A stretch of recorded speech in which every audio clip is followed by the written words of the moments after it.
정기국회 마지막 날인 오늘 본회의가 열립니다. 더불어민주당은 비쟁점 법안부터 처리하자는 입장이지만 국민의힘이 모든 법안의 필리버스터를 예고하면서 전국은 여전히 팽팽합니다. 국회로 가보겠습니다.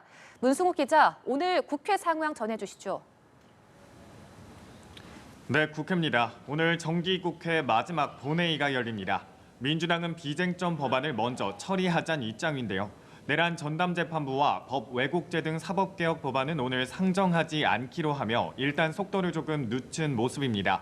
당 내부는 물론 조국혁신당까지 일부 법안의 위헌 가능성을 제기하자 수기 시간을 더 갖기로 한 겁니다. 쟁점 법안은 잠시 뒤로 미뤄두고 비쟁점 법안을 먼저 처리하는 방식으로 국민의힘과 협상 여지를 남겼습니다. 다만 민주당은 속도만 조절했을 뿐 법안 추진을 접은 건 아니라는 입장입니다. 필리버스터 진행 요건을 강화하는 내용의 국회법 개정안도 오늘 본회의에는 상정하지 않기로 했습니다. 하지만 국민의힘 한 발도 물러서지 않겠다는 입장입니다. 민주당이 쟁점 법안 추진 기조를 유지하는 한 어떤 법안이 올라와도 필리버스터로 맞서겠다는 방침인데요. 비쟁점 법안이라도 예외는 없다는 겁니다. 민주당이 사법개혁 법안을 결국 연내에 처리하려 한다는 판단 속에 12월 임시회 주도권을 빼앗기지 않겠다는 의지를 드러낸 걸로 보입니다. 최은석 원내수석 대변인은 기자들과 만나 사법 파괴, 헌법 파괴, 민주당 악법 때문이라며 이런 방식으로 국민들에게 알릴 수밖에 없다고 했습니다. 조금 전 오전 11시 반부터는 본회의 안건을 논의하기 위해 국회의장과 여야 원내대표 회동이 시작되는데요. 얼어붙은 전국 속 접점을 찾을 수 있을지 주목됩니다. 이른바 통일교 금품 수수 의혹이 여야로 번지면서 정치권에서도 파장이 예상되는데요. 민주당과 국민의힘 어떤 메시지를 내놓고 있습니까?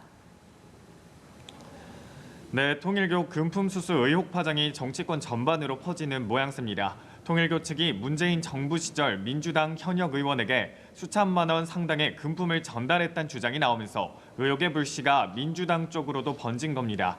민주당 내부에선 이번 의혹을 그냥 두고 볼 수는 없다며 선제적인 대응이 필요하다는 목소리가 나왔습니다. 박지원 의원은 SNS를 통해 공격이 최대의 방어다. 민주당에도 통일교의 검은 손이 들어왔다면 파헤쳐야 한다며 오히려 먼저 상황 정리에 나서야 한다고 강조했는데요. 박 의원은 오늘 한 라디오 방송에서도 민주당도 다 수사해야 한다며 선택적으로 적용하면 안 된다고 거듭 밝혔습니다. 다만 민주당 관계자는 연합뉴스TV에 조금 더 구체화가 되어야 당에서 무슨 조치를 하든지 할 수 있다며 현재로선 신중하게 상황을 지켜보는 단계라고 말했습니다. 반대로 국민의힘은 이번 의혹을 계기로 특검의 편향성을 문제를 정면으로 치고 나오는 모습입니다. 송원석 원내대표는 아침 회의에서 왜 국민의힘 인지수사는 탈탈 털고 민주당의 인지수사는 묵살하느냐고 반문하며 특검이 인지한 민주당 의원들에 대한 즉각적인 수사를 촉구했습니다. 이어 이는 특검의 직무유기이자 직권남용이라고 지적하며 민중기 특검과 수사관 전원을 고발하겠다고 밝혔습니다.